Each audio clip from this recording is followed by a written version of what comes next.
natyrisht se duket sikur përdikon ditë feste, po shenjat e zeza që kalon ky proces dhe rreziku që këto të kalojnë pa marrë rrugën e organeve drejtësisë përbën rrezik realisht edhe për demokracinë. Deformimi i rezultatit që vjen prej hezitimit apo refuzimit të qoftë PZAP-s, qoftë Supremës, kur faktet kanë qenë të renditur aparat sa lejojnë edhe aspekti edhe ligjor, po edhe procedurat administrative, përbën për mu një thirrje të hapur që këto dy institucione i kanë bërë shkelzve të ligjit në të ardhmen, që të vazhdojnë me manipulim procesit, sepse e kanë mbështetjen e tyre. Dhe vërtet nina kështu shumë i indinjum, edhe për një fakt se sot, kur ne po flasim tash këtu, dhe kur mund të merret vendimi, janë ca njerëz në ekranet televizive, edhe lider partish në shto, cilët zgërdhihen me lehtësinë që ata mendojnë që ja kanë hedhur pra, që ta mbulojnë një krim i cili është i pambulueshëm. Pra, kjo le të jetë thirrje edhe për gjithë ata akterë institucional që formalisht angazhohen gjëja për të mbrojtur procesin e për të adresuar shkeljet që vërtet të reflektojnë të hapin syt, sepse kështu rrezikojnë edhe vetë qenjen e themi dhe të shtetit, sepse pasojat që sjellin këto vendime nuk janë veç pasoja në individ, janë pasoja në vendimarrjen, janë pasoja në shoqëri. Dhe mesazhi që përçon te qytetari është mesazh që thuhet që mundi me bë çka doni se po t'jesh në mbrojtjen tonë dhe për çan mbrojtjen e tyre duhet pasur lidhje bizneso edhe kriminalin, ashtu, ja hedh një paç.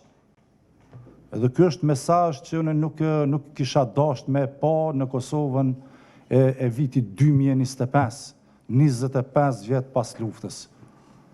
Të kemi një situatë të tillë ku vrehen qartë shkeljet e bëra, manipulimi i bërë, dhe të mos kemi veprimin e institucioneve që paguhen për ta kryer detyrën e tyre, e këto shkelje nuk i kemi paraqit vetëm ne dhe unë, që i kam bërë po dhe të tjerët në prokurorinë e shtetit, si antar i KQZ-s, duke e pa trendin bashkë edhe me kolegë tjerë që e din këtë vërtet, dhe të mos merret asnjë veprim për shkak qoftë të ndërhyrjeve nga brenda a jashtë në këto institucione, politike e parapolitike, është pak me thonë le të mbetet ndërgjegjjen e tyre, po unë uroj që të ndodhë një vetting, e të ndodhë një proces i tillë që na heqë bërllogun prej këtyre institucioneve, gjitha institucioneve,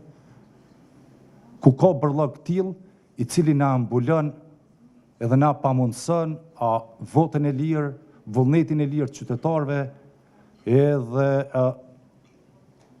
institucione që janë edhe të përgjithshme edhe kredibile, po natyrisht që pasojat nuk do të jenë vetëm në nivelin e përfaqësimit në kuvend, po do të jenë edhe në demokracinë e brendshme, edhe brenda partive politike. Shembulli është i keq, unë nuk e di fëmijëve në shkollë kur të shkojnë që tregojnë për PZAP-n apo Supremën, për këtë rast, çka kanë me ju tregu? Çka kanë me ju tregu? Qysh mbroni kriminal, themi pak është me thonë, që vjedhin vullnetet qytetarëve në mënyrë të organizuar dhe ato i shndrojnë në mandate? Kjo le të mbetet tashmë edhe të organet e hetuesisë, ta shohim nëse këta do ta kryejnë punën e tyre me nder dhe profesionalizëm, po ta shohim edhe të gjykata kushtetuese.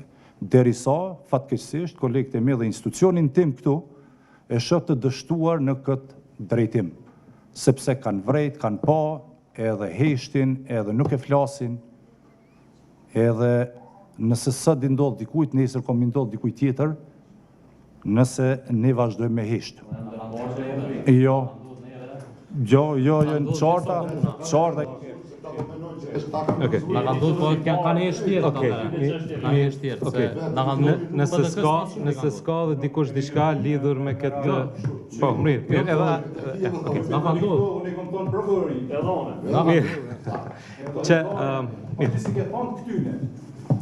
Si ke thonë? Mirë, Ilir. Unë se dojë procesin. Procesin është i kontinuun, si la si këty. Edhe shumica